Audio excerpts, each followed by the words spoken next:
Welcome back to my channel easy English with Satyajit. ইংরেজি শিখতে হলে টেন্স জানা অত্যন্ত জরুরি। টেন্স নিয়ে ভয় পাওয়ার কোনো কারণ নেই। আজকের পর তোমাদের টেন্স একেবারে সহজ মনে হবে।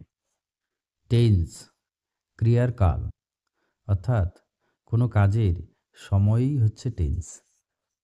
টেন্স শব্দটি ল্যাটিন শব্দ টেম্পাস থেকে এসেছে, যার অর্থ টাইম বা সময়। অতএব ক্রিয়া বা কাজ সম্পন্ন হওয়ার সময়কেই টেন্স বলা হয়।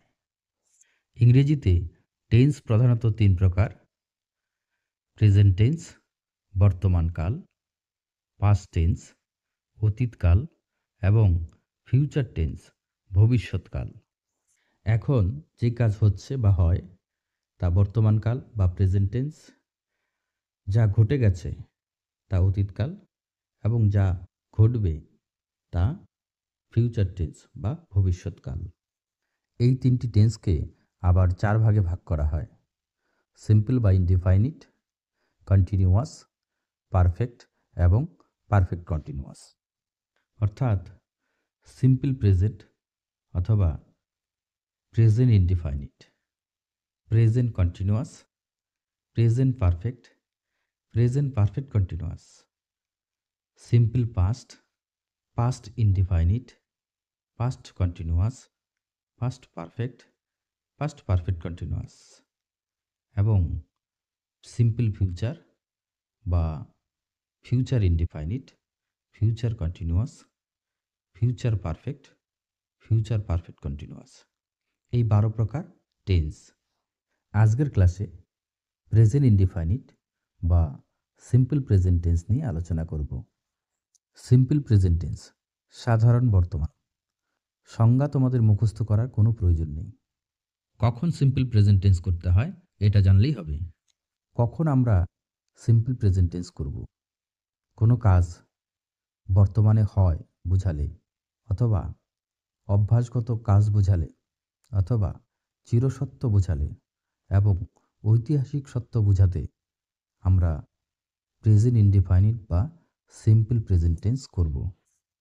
সিম্পল প্রেজেন্ট টেন্সে কী করে আমরা বাক্য গঠন করব তা দেখে নাও।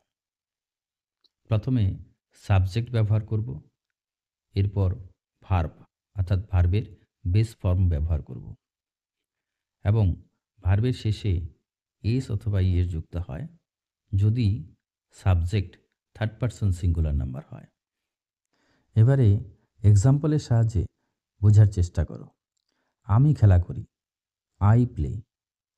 আই হচ্ছে সাবজেক্ট, প্লে হচ্ছে ভার্ব। পরের এক্সাম্পল দেখো। আমরা খেলা করি, উই প্লে। তুমি তোমরা খেলা করো, ইউ প্লে। তারা খেলা করে, দে প্লে। সে খেলা করে, হি অথবা সি প্লেস।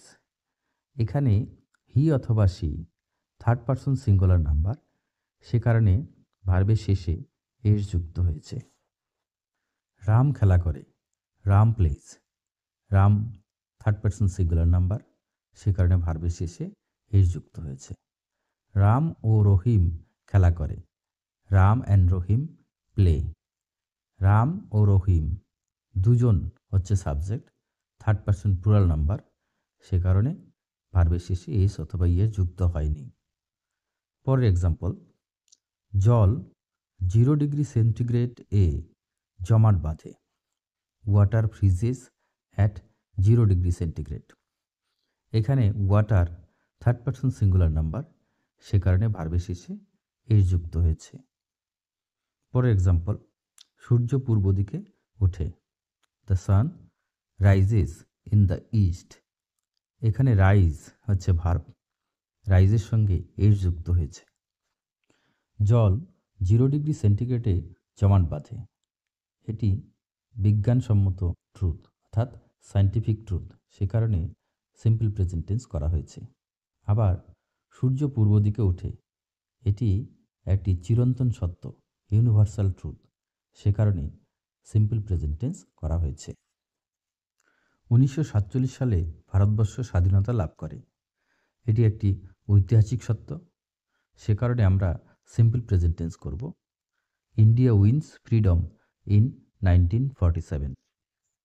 এবারে জেনে নাও কী করে সিম্পল প্রেজেন্ট টেন্সে কোশ্চেন অর্থাৎ ইন্টারোগেটিভ সেন্টেন্স এবং নেগেটিভ সেন্টেন্স তৈরি করতে হয়।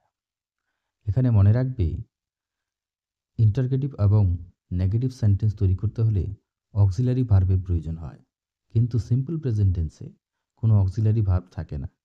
সে কারণে আমরা ডু ভার্বকে অক্সিলারি ভার্ব হিসাবে নেব। সাবজেক্টের পূর্বে অক্সিলারি ভার্ব অর্থাৎ সাহায্যকারী ভার্ব বসিয়ে ইন্টারোগেটিভ সেন্টেন্স তৈরি করতে হয় বা প্রশ্নবোধক বাক্য তৈরি করতে হয়। আবার সাবজেক্টের পরে অক্সিলারি ভার্ব বসিয়ে এবং তার সঙ্গে নট বসিয়ে নেগেটিভ সেন্টেন্স তৈরি করতে হয়। I write affirmative sentence. Do I write question. I do not write negative sentence.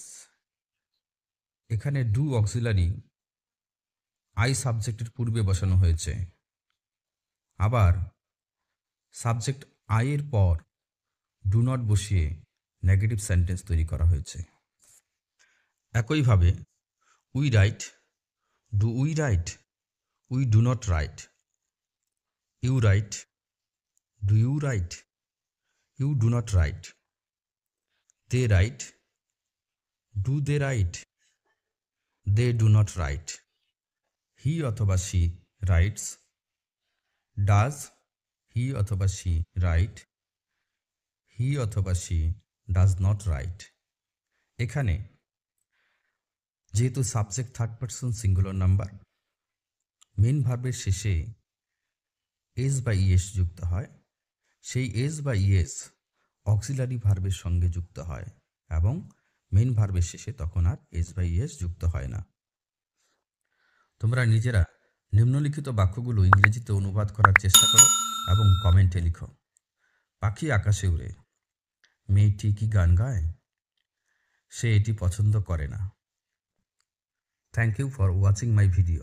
God bless you.